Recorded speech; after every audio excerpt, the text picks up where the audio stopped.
Vamos ler o texto de 2 Reis 4:38. Depois Eliseu voltou para Gilgal. Nesse tempo, a fome assolava a região. Quando os discípulos dos profetas estavam reunidos com ele, ordenou ao seu servo: ponha o caldeirão no fogo e faça um ensopado para estes homens. Paizinho, nós precisamos da revelação da tua palavra. Fala conosco pelo teu Espírito e glorifica o teu Filho, em nome de Jesus. Amém.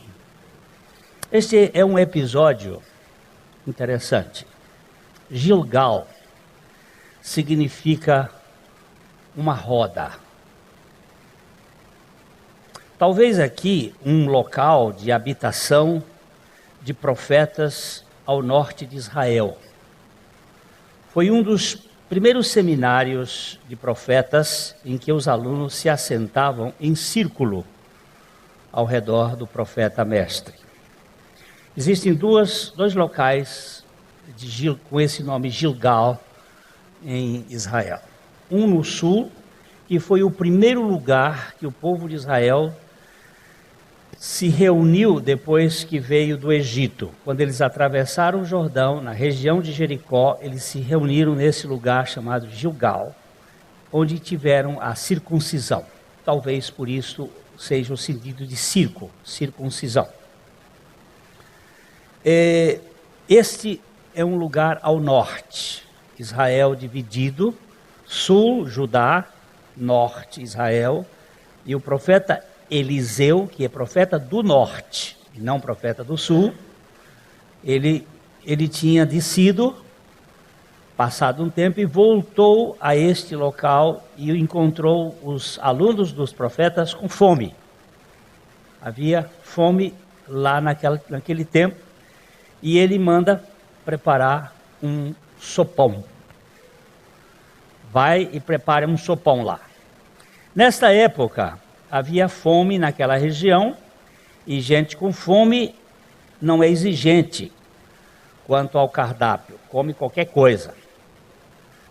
O profeta Eliseu viu que a turma estava tão faminta que não teve dúvida. Suspendeu a aula e mandou fazer um ensopado. Fome é um troço terrível.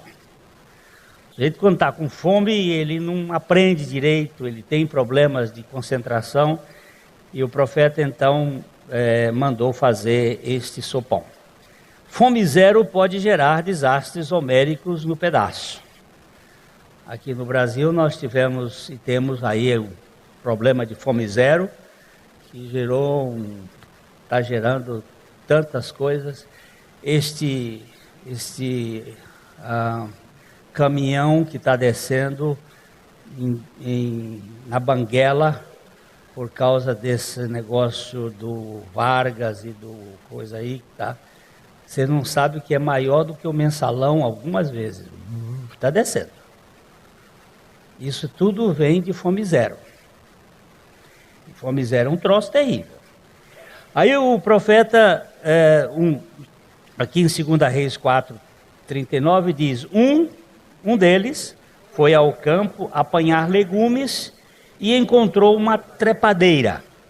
Apanhou alguns dos seus frutos, encheu deles o seu manto. Quando voltou ao grupo, cortou-os em pedaços e os colocou no caldeirão ensopado, embora ninguém soubesse o que era. Ele foi ao campo, o aluno, chegou lá, viu uma trepadeira, parecia chuchu, alguma coisa assim. Vamos fazer uma sopa, vamos botar na sopa. Encheu o embornal dele daquele fruto e levou. Agora, essa coisa aqui, embora ninguém soubesse o que era. Quando a gente come alguma coisa que a gente não sabe o que precisa ter cuidado. Precisa ter cuidado. Você já viu passarinho bicar carambola? Já viu? Já viu uma carambola bicada por passarinho? Ó, isso é uma coisa boa. Se passarinho não bica, se passarinho não come, é bom a gente botar o olho em riba.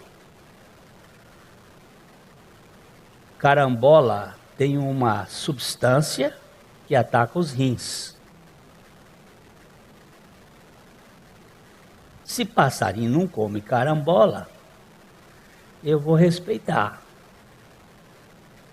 É bom, é gostoso, é bonito, é tal, etc. Mas olha lá.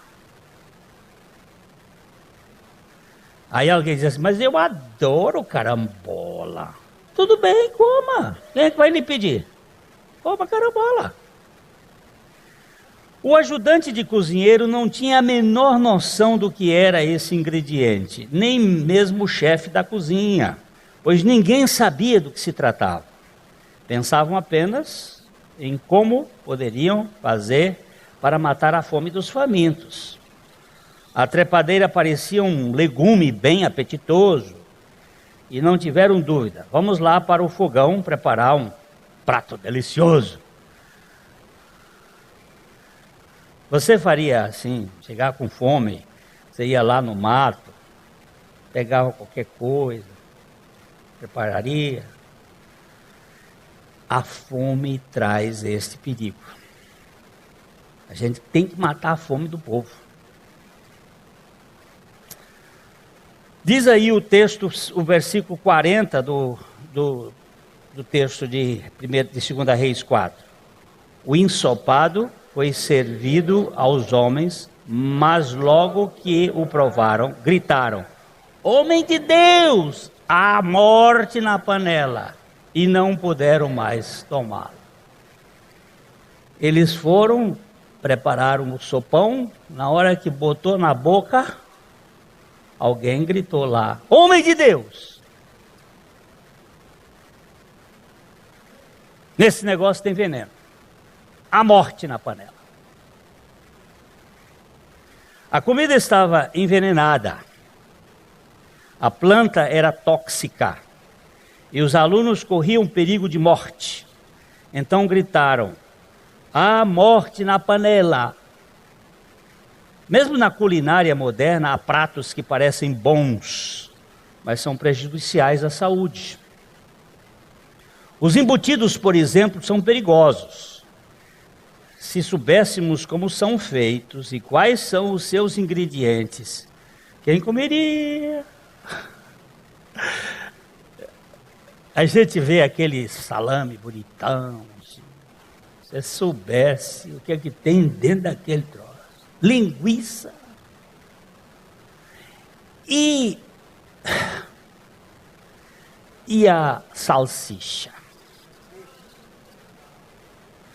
Mas olha, gente, mais um cachorro quente. É bom demais, não é? Nós às vezes não damos valor a isto. O sistema de saúde é tão perverso. Esta Anvisa, eu não vou contar as histórias que eu sei, não, contado por um bioquímico de respeito, que eu tiro o chapéu, porque o negócio, quando tem propina, é sério. Quando Moisés estava lá no deserto com aquele povo, 2 milhões ou 3 milhões, as dúvidas de cálculo são grandes para saber quantos, eram mais de 600 mil homens de 20 anos para cima, contando de 20 para baixo, e os velhos, e as velhas, e as mulheres, então era gente para valer. Moisés com um trabalho. Aí o sogro do Moisés, o Jetro, chegou para ele e disse assim: cuidado, não faça isso, escolha. Aí ele disse assim: escolha homens que tenham juízo, que saibam fazer o julgamento e que não recebam propina.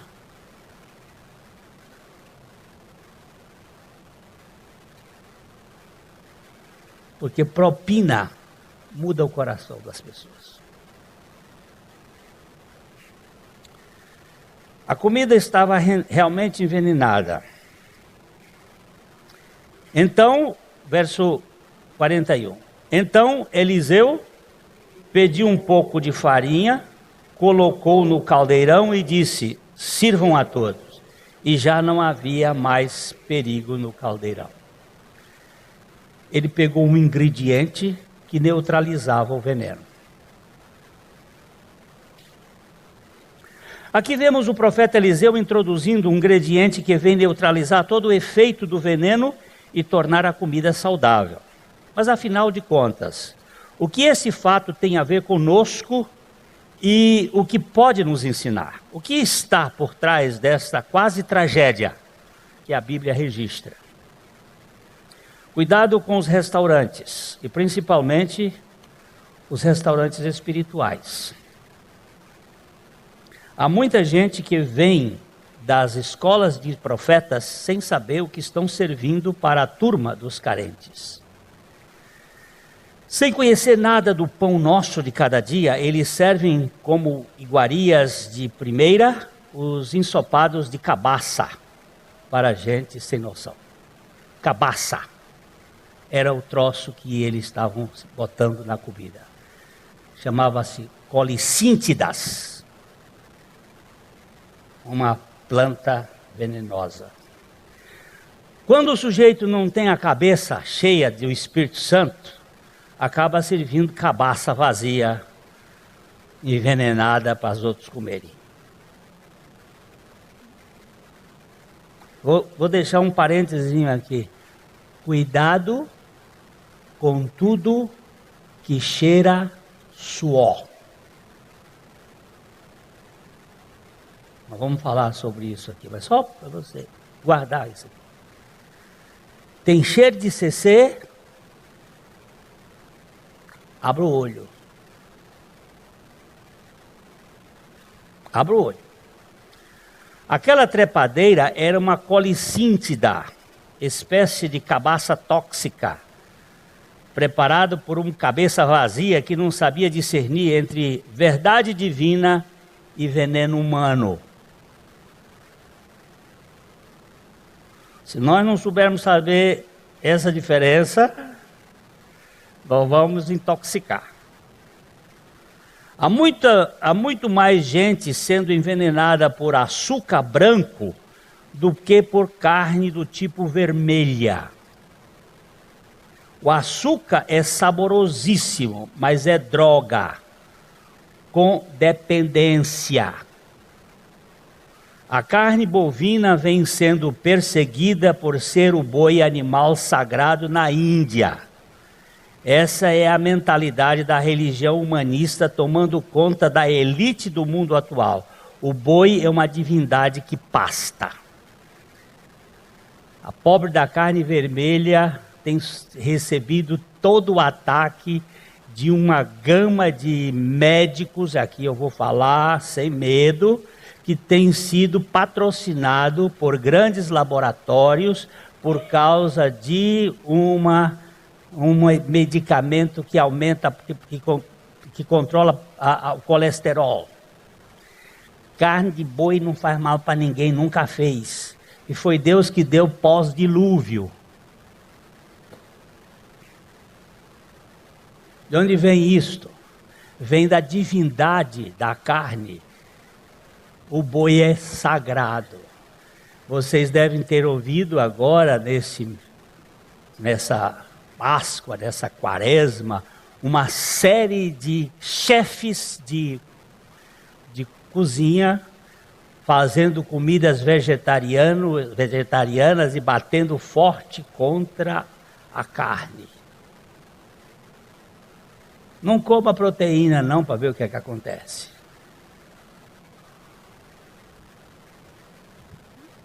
E por que essa coisa toda? Porque nós estamos sendo feita a nossa cabeça a partir do Oriente, a partir da Índia. É a mentalidade filosófica da religião que comanda o mundo de hoje. Se você quiser saber um pouquinho mais, veja uma coisa chamada Bahá'í, você que levantou a mão lá atrás.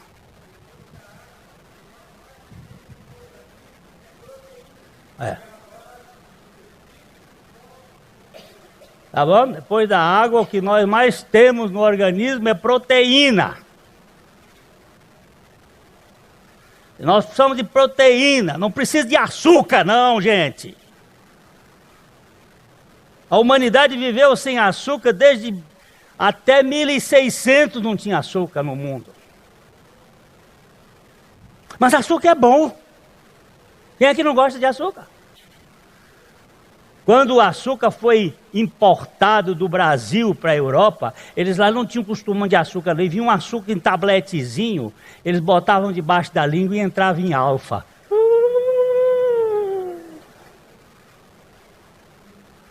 Depois os filhos já começaram a nascer com açúcar no sangue. Hoje nós nascemos açucarados, o sangue é doce. Já tem criança que nasce com diabetes. Agora, gente, cuidado com a alimentação. A alimentação precisa de equilíbrio e etc. O meu médico, não sei se ele está ouvindo lá, mas de vez em quando ele ouve o doutor Edgar, ele disse, você precisa ter cuidado com tudo que é branco, essas coisas brancas. Cuidado com leite, com farinha branca, com sal, com açúcar, com cocaína e com jaleco do médico. E na comida, nós precisamos ter cuidado com o que comemos espiritualmente. O pior alimento ainda é o de cunho espiritual. Quantos cozinheiros nos púlpitos que servem humanismo contaminado, afirmando que é puro cristianismo? É aqui que reside o maior perigo. A morte na panela. A mistura do evangelho com a religião. E a gente não sabe discernir. Tem gente que não sabe discernir. O pastor Abuchaim uma vez disse para mim, se há um dom que você precisa pedir de mais importância, é o dom do discernimento dos espíritos. Para você não ser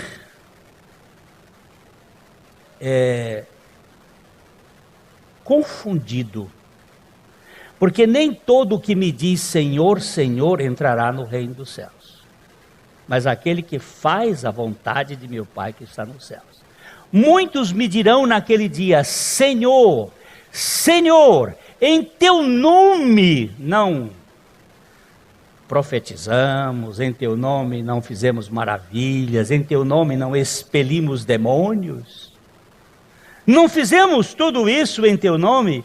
Então lhes direi explicitamente, nunca, não é não, nunca vos conheci.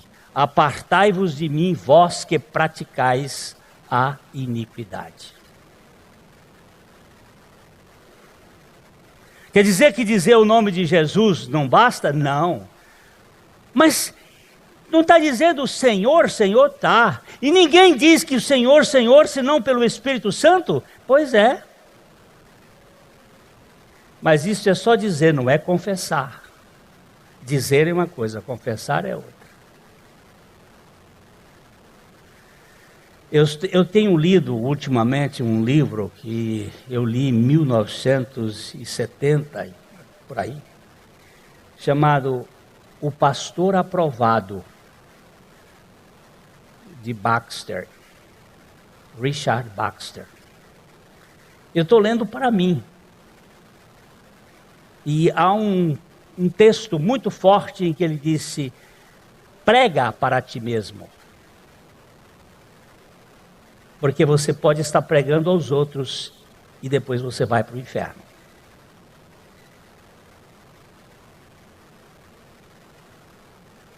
Prega para ti mesmo.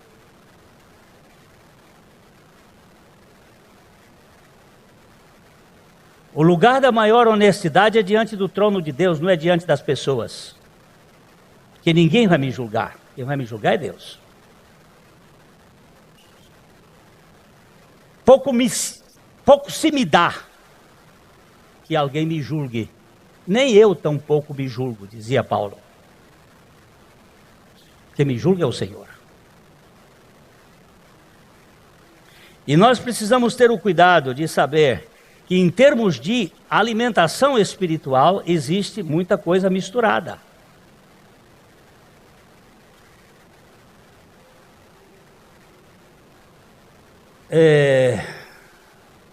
Já ouviram falar desses chefes da culinária espiritual, Pelágio e Agostinho?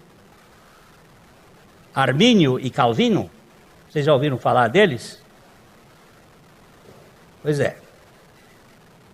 Pois é, Pelágio e Armínio tratam do labor e da cruel obra humana para garantir a salvação. Os outros dois, isto é, Agostinho e Calvino, enfocam a graça de Deus como sendo eficaz, eficiente e, além de tudo, suficiente, do começo ao fim, no processo da salvação do pecador. Aqui nós temos dois pontos de vista. Pelágio e Agostinho. Foi a primeira luta que a gente teve na história da igreja entre dois pontos de vista. O Pelágio dizia que ele tinha condições de cumprir a lei. O Agostinho disse: se Deus não me der, eu não consigo. Se Deus não fizer, eu não posso fazer. Depois, esse assunto se tornou mais conhecido, né?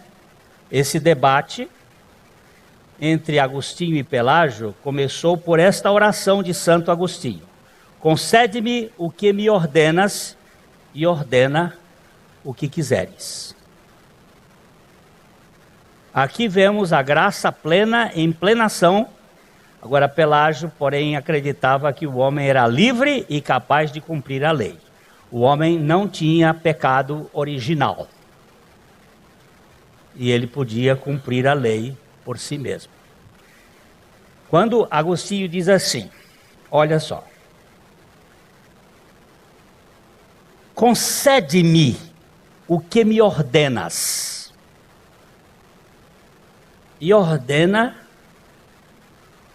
o que quiseres, aí eu faço. Você chega para uma criança pequena, você chega para o seu neto, para o Gabriel, e diz para ele assim: Gabriel, vai comprar um refrigerante. O que ele vai dizer para você? Vai, com que dinheiro? Me dá o dinheiro. Se você der o dinheiro, ele vai, não vai? Vai. Como é que Deus vai dar uma ordem para quem não tem capacidade?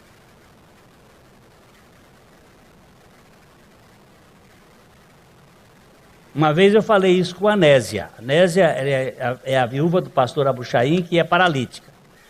Digo: Anésia, corre a maratona. Aí ela ficou rindo. Vai correr a maratona, Anésia? Como é que eu posso? Eu sou paralítica.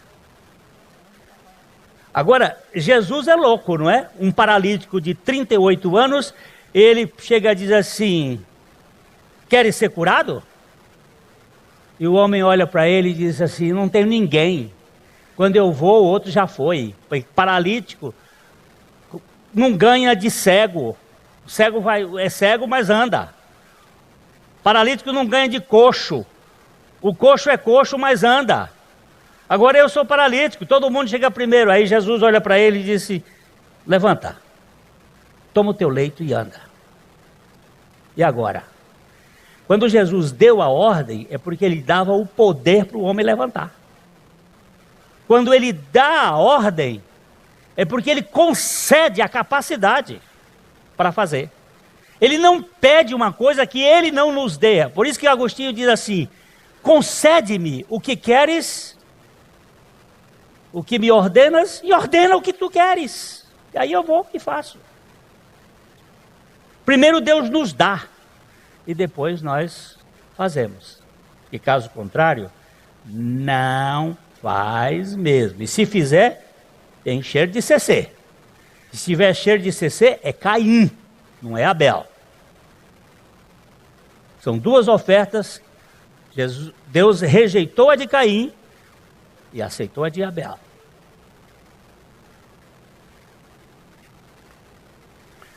Anos depois, na época da Reforma Protestante, Calvino e Armínio tiveram esse debate no Fórum Teológico. A questão essencial é: graça plena onde Deus faz tudo, ou a tal graça subvencionada pelo esforço humano? Qual delas? Graça plena. Então, se é graça plena, dá para descansar. Se é graça humana, você vai receber alguma medalhinha. Tentando resolver esse tema de um modo que fosse politicamente correta, surgiu no seio da igreja um conceito denominado de semi-pelagiano, que foi lançado na panela,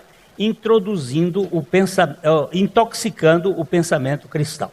Estava lá o cara fazendo o guisado na panela. De repente chegou o outro que foi lá no campo e pegou cabaça no lugar de chuchu. E chegou lá, botou, e ninguém sabia o que era. O que deu? Morte na panela. Gente minha, pelo amor do Senhor Jesus Cristo, peça ao Espírito Santo que lhe dê discernimento para você saber o que é de Deus e o que é do homem.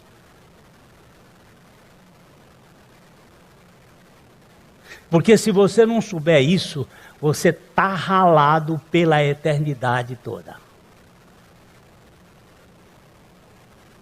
Não tem escapatória.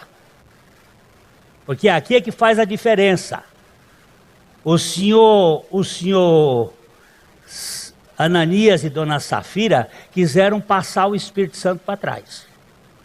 Você pode passar Pedro, você pode passar Paulo, você pode passar o outro irmão do seu lado, mas você não pode passar o Espírito Santo. E ele conhece seu coração. Ele conhece meu coração. Eu engano o Dagoberto, mas eu não engano Deus.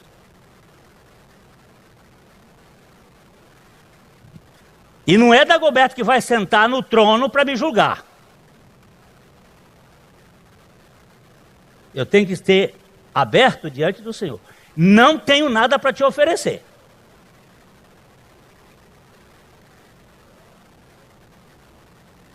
Essa tentativa mesclada, chamada semi-pelagianismo, ensina que o ser humano é salvo exclusivamente por Deus mediante a graça. Todavia, presta atenção a esse todavia, essa salvação partiria somente da boa iniciativa da livre vontade no coração do homem para com Deus. A salvação, nesse caso, depende de uma ação humana e nunca da soberania de Deus. É como se o feto pudesse escolher os pais. Eu não quero nascer na família Paranaguá. Eu quero nascer na família da rainha da Inglaterra. Porque é assim normalmente que as pessoas querem ser importantes. Eu decido, o que é? Quem que é você? O que é nascido da carne é, mas o que é nascido do Espírito é, e não te admires de eu te dizer, é necessário nascer de novo. E como é isso? O vento sopra, ninguém sabe de onde vem, nem para onde vai. Assim é todo aquele que é nascido do Espírito.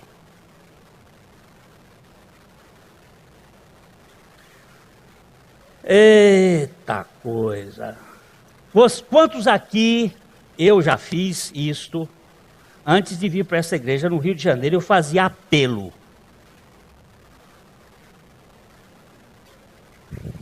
Quantos aqui querem aceitar Jesus como seu Salvador? Levante a sua mão no lugar onde você está. Quantos aqui querem aceitar? Levante a sua mão, por favor. Olha, hoje pode ser o seu último dia, por favor. E aí, e a pessoa...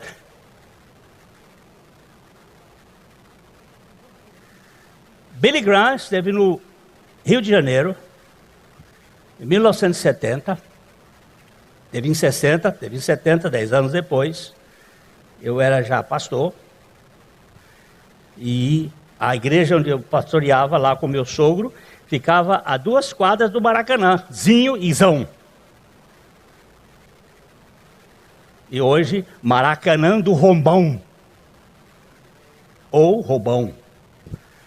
E 384 pessoas daquela redondeza do Maracanã, de Vila Isabel, aceitaram Jesus como seu salvador pessoal, assinaram uma fichinha, e aí foi levado aquele mundo de coisa lá para a nossa igreja, e o pastor Jader disse: Glênio, agora você vai visitar esse povo. Eu e mais um outro seminarista, e lá fomos nós visitar. Aqui mora o senhor Hermes dos Santos Andrade. Sim, senhor. Senhor Hermes, o senhor deu uma decisão por Cristo. Não, rapaz. Aquilo foi na hora. Foi uma emoção. Foi não sei o quê, ppp. Sabe quantos foram batizados daqueles 380 e lá vai pedrado? 2.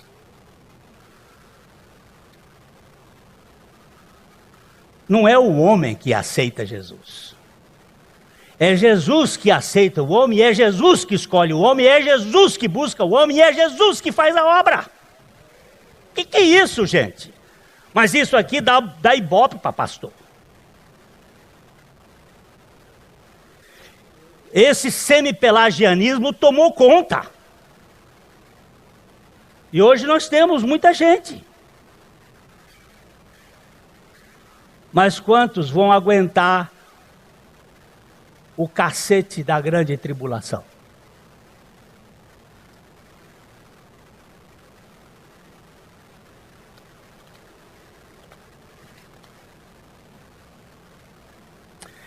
Retirar o homem caído da arena só se for pela graça plena.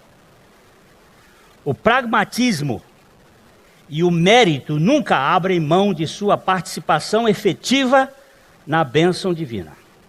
Por isso, essa mente de executivo em busca de sua conquista, nega a graça. Mas Paulo nos diz em Romanos 11:6, ora, se é pela graça, já não é mais pelas obras. Se fosse, a graça não seria graça. Está certo ou não? A pregação ensopada de suor, refletindo o esforço humano, jamais pode trazer-nos alívio ou promover a dependência total da suficiência do Cordeiro. Li no menu, falando de comida, no menu de um religioso, aqui em Londrina, o seguinte: como devemos viver a fim de agradar a Deus? A melhor advertência, que se resume à boa resposta, é: esforce-se. Com que força, cara? A do ego ou a de Cristo? Eu recebi este boletim: esforce-se. Presta atenção. Desde João Batista até agora, o reino de Deus é conquistado por esforço. Daqui para frente, não. O velho acabou. O novo começou. O reino de Deus é dado por graça. É Jesus. João Batista teve um dia que João Batista entrou em crise. Qual foi a crise?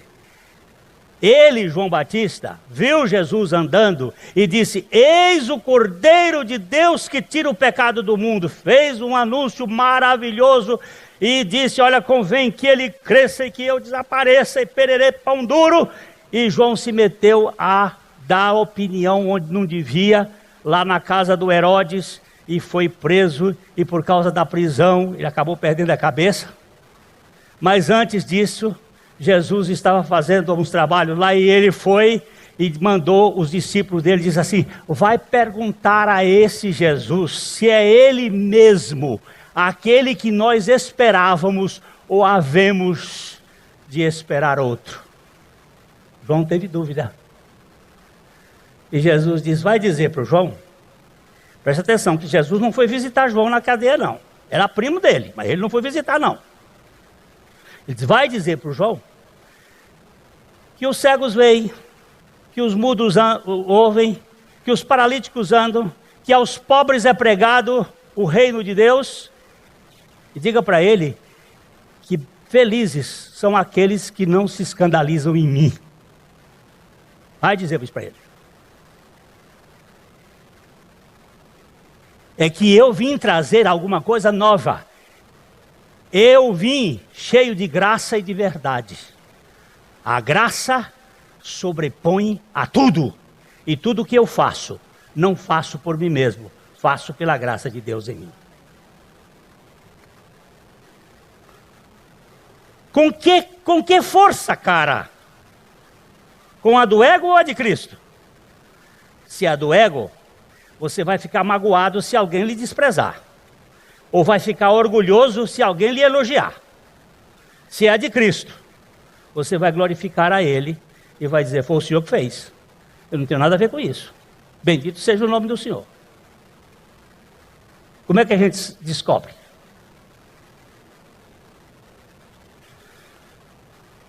Um dia desses aí eu estava magoado. E eu fui para o trono. Porque eu tenho um trono que eu posso ir todo dia. Chama-se trono da graça. Para receber graça nos momentos oportunos. E quando eu estava lá de ponta, olhando e choramingando com a minha Senhor, ele disse: hã?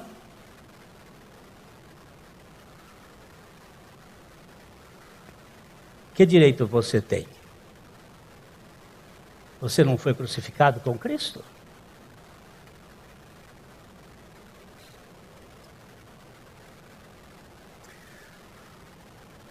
Harry Suso, rapidinho. Harry Suso, quem era Harry Suso? Um místico da Alemanha. De repente entra uma mulher na reunião onde ele estava, com uma criança nos braços, e entrega a criança a ele e diz assim: eis aqui o fruto do seu pecado. E some. Aquele homem era mais puro do que uma pomba. E agora estava com uma criança nos braços e uma acusação: eis aí o fruto do seu pecado. Dias anteriores, ele estava assistindo o cachorro dele pegar a camisa branca, do colarinho branco, roupa bonita, que tinha caído no dia da chuva, e o cachorro estava estraçalhando aquela camisa, e ele olhou e o Espírito Santo disse para ele: vou fazer contigo o que o cachorro está fazendo com aquela camisa. Eu quero ver, porque fé que não é provada, não é aprovada.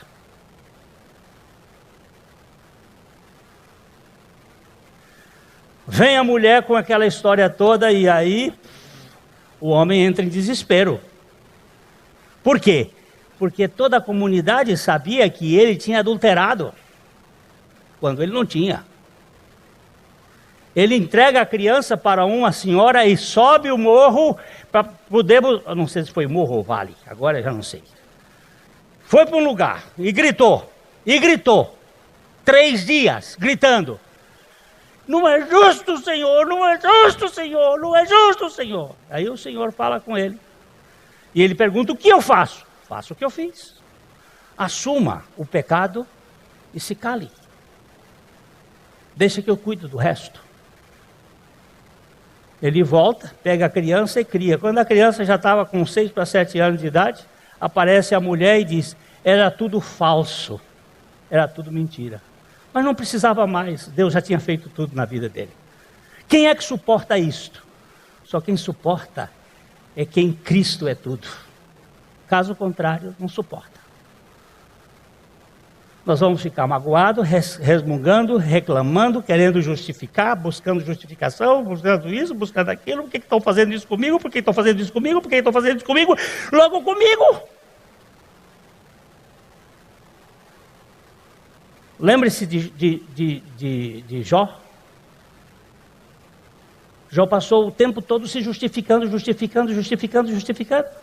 até que Deus resolve dizer para ele: Jó, o seu problema é que você tem injustiça demais.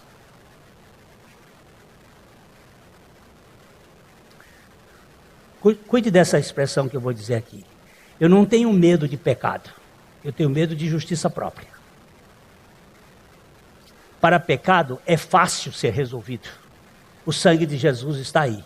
Mas para a justiça própria, só o sofrimento para quebrar o cara. Senão não baixa a crista. Eu, como tenho pavor de sofrimento, já grito logo: tem misericórdia de mim, Senhor. Cuida de mim com sangue, porque com sangue tem resposta. Nós somos agradáveis. Cara, com que coisa que nós vamos ser agradáveis a Deus? Como devemos viver a fim de agradar a Deus? Como, Humberto? Como, Humberto?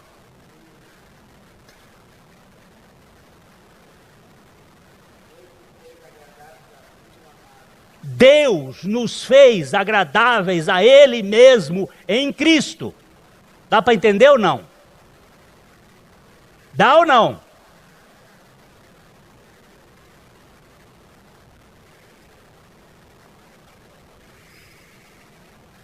Nós somos agradáveis a Deus pelo que fazemos ou fomos feitos agradáveis ao Pai no amado e assim fazemos o que fazemos movidos pela vida de Cristo? Será que nós podemos fazer alguma coisa que nos torne agradáveis a Deus por nós mesmos? Ou é a Trindade quem promove em nós tanto o querer como o executar? Esse é o quesito fundamental da vida cristã, quando cremos que o que fazemos é produto da graça de Deus. Os cristãos precisam reconhecer que o humanismo não é um aliado na busca de um mundo melhor para se viver. É sim um inimigo mortal.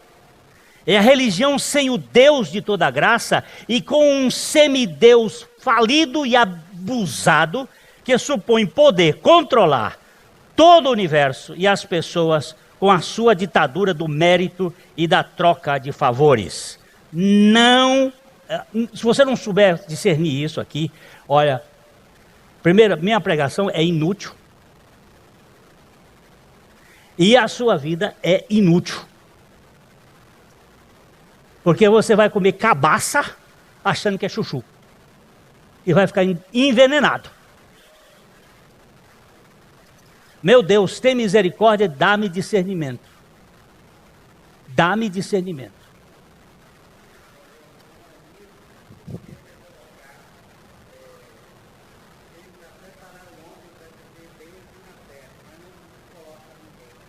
Ele está dizendo que o humanismo tenta nos preparar para vivermos bem aqui na terra, mas não nos coloca no reino.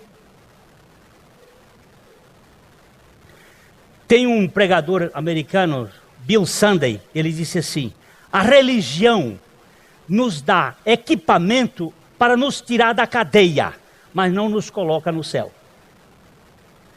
Nós vamos viver bem aqui entre os homens, não vamos entrar no lava-jato. Não vamos fazer negociatas. Tudo bem, não vamos para a cadeia. Mas não fomos lavados pelo sangue do Cordeiro. Todo mundo vai nos achar bonzinhos, mas onde é que está? Hein?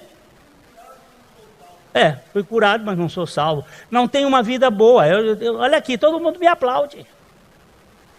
Todo mundo gosta de mim.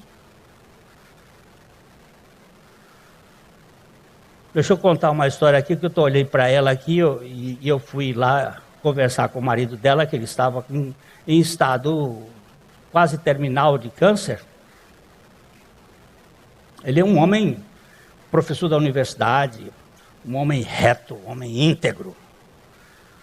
E eu cheguei lá para falar do evangelho para ele. O filho lá, sentado, e eu sentado num canto, ela estava fazendo a boca do povo, como dentista. E eu sentado e comecei a conversar com ele. E aí eu disse para ele disse assim: pastor, o que é que eu faço? Eu disse: entrega o teu caminho ao Senhor. Eu pedi a Deus um versículo. Eu aprendi com o pastor Abuchaim que você pede um prego e mete o prego na madeira e mete o martelo na cabeça do prego, até o prego entrar. E eu botei ali. Pá. Ele: o que é que eu faço? Eu digo: entrega o teu caminho ao Senhor. Confia nele. Aí o filho dela disse: e o mais ele fará. Eu digo: não, e tudo ele fará. Esse tudo é o mais. Vai mais. É tudo que ele faz. Aí ele, respirando sem muita dificuldade, diz: mas pastor, o que é que eu preciso fazer? Eu digo: entrega teu caminho ao Senhor. Confia nele. E ele tudo fará. Aí passou mais um pedacinho, conversa daqui, outra coisa dali. E aí, pastor, o que eu faço? Eu digo: entrega o teu caminho ao Senhor. Entrega. Como é que a gente entrega? Tem essa bolsa aqui na minha mão. Judite, toma essa bolsa. Toma a bolsa, Judite. Eu entreguei? Não entreguei. Entrega. Às vezes a gente leva tempo para entregar. Entregar é a coisa mais difícil do mundo. Porque nós queremos o controle. Aí entreguei Judite. Ela já largou para lá. Nem quer a bolsa. Entrega o teu caminho ao Senhor. Confia nele. E ele tudo fará. De repente, o doutor virou assim: Senhor, eu entrego.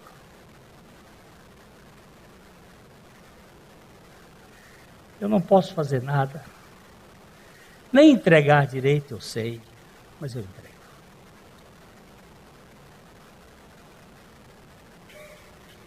E eu vou duvidar de quê? Se não é Deus que faz?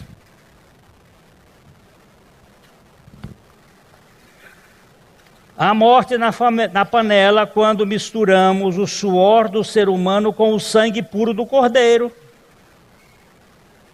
Não é nosso esforço que nos torna agradáveis a Deus, mas o sacrifício de Cristo Jesus na cruz. Não é nossa obediência a Deus que promove o seu favor para conosco. Ao contrário, é a sua graça plena que garante a nossa obediência voluntária. É bem aqui que precisamos prestar muita atenção para não sermos enganados. Jesus contou a história de 2 filhos que tinham um pai que plantava vinha, e o pai disse para o filho mais velho: vai para a vinha. E ele disse: eu vou, e não foi. E ele falou para o outro: vai para a vinha. Ele disse: eu não vou, e foi. Ele disse: eu não vou, e o pai não tentou convencê-lo. Porque o Espírito Santo convence a pessoa. E ele arrependeu-se e foi. Aquele que disse que ia, não foi. Aquele que disse que não ia, foi.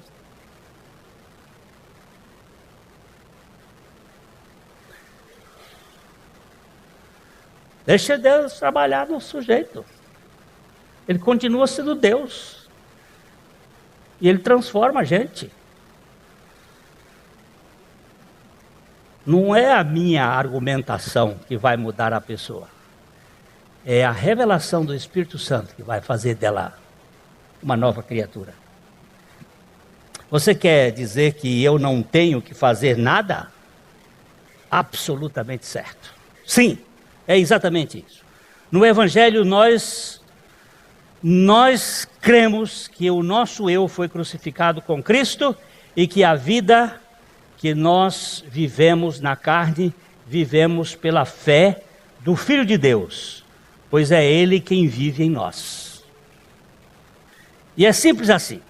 Agora, se não entendermos isto, não entendemos nada.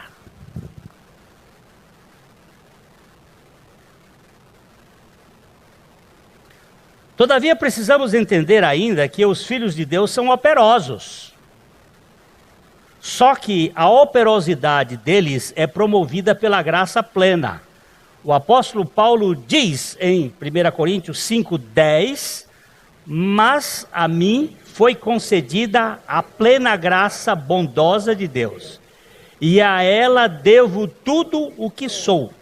Não posso permitir que a sua graça seja desperdiçada. Não trabalhei muito mais que qualquer um dos outros, embora os resultados não tenham dependido de mim, mas sim de Deus, que me deu sua graça abundante. Dá para verificar que há uma aparente contradição, mas é perfeitamente encaixada?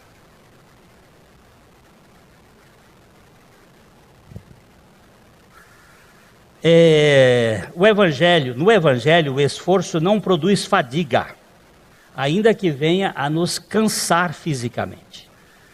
Não tem peso na caminhada, ainda que tenhamos lutas na batalha. Não há troca de favores, nem os galardões devem ser vistos como uma conquista pessoal, mas como um desfrutar da dependência do Altíssimo. Um tempo desse aqui, eu falei sobre galardões assim, para usar a expressão en passant,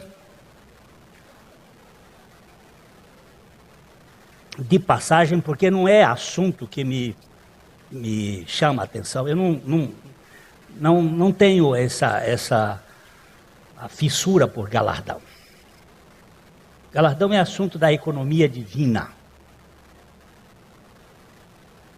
Mas eu falei aqui, e uma pessoa que tem essa necessidade de ser aceito, chegou para mim e disse assim: Pastor Glênio, o senhor é contra galardão? Eu disse: não, eu só não entendo bem o que significa galardão. Porque se galardão for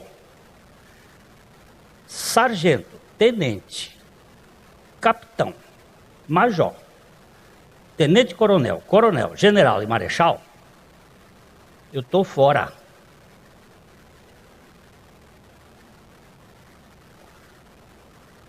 Se galardão for o primeiro a turma que vendeu mais lá na empresa, recebeu o título de o operário do ano, eu estou fora. Se galardão for essa questão de você estar fazendo para merecer, meu amigo, não conte comigo, eu não quero nem saber disso, porque esse Deus não está dizendo que quer de graça. Agora, se galardão for o meu estado de dependência absoluta de Deus, ou seja, o quanto mais eu dependo de Deus, mais descanso tenho, então eu estou dentro. Se galardão for dependência da suficiência de Cristo, eu estou nessa.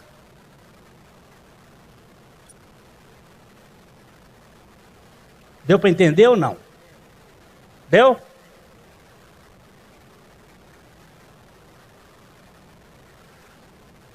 Qual é mais fácil, Ademir, você fazer uma viagem para a Europa com o seu dinheiro ou ir para a Europa financiado pelo Bill Gates?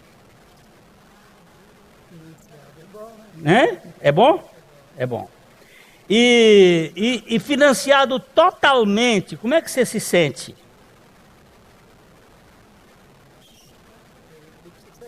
Pronto.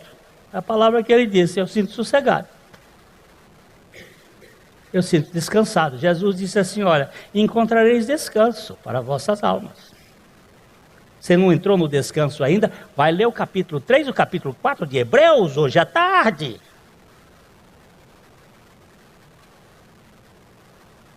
Por que o povo de Israel não entrou no descanso? E por que a igreja não está entrando no descanso? Eu tenho que fazer 7 dias de jejum e oração atrás do monte, eu tenho que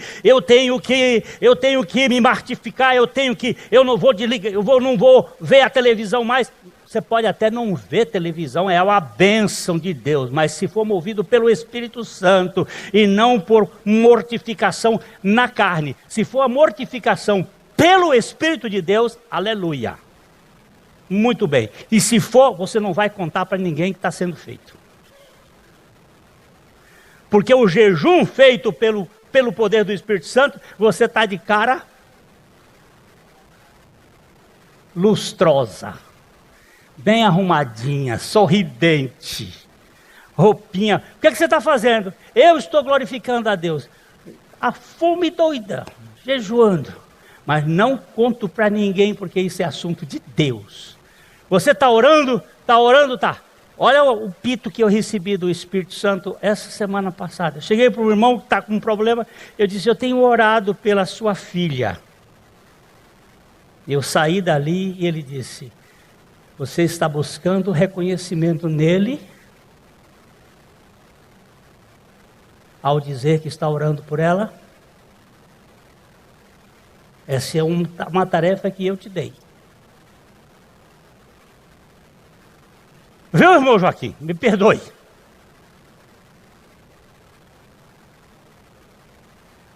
Isso não é assunto para contar para ninguém. É assunto de Deus.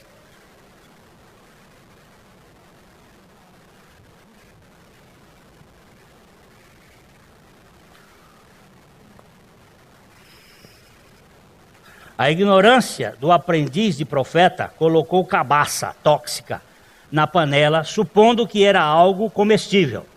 A nossa ignorância da suficiência de Cristo pode lançar sobre a cabeça dos ingênuos o veneno do humanismo, acreditando que estamos pregando a Cristo.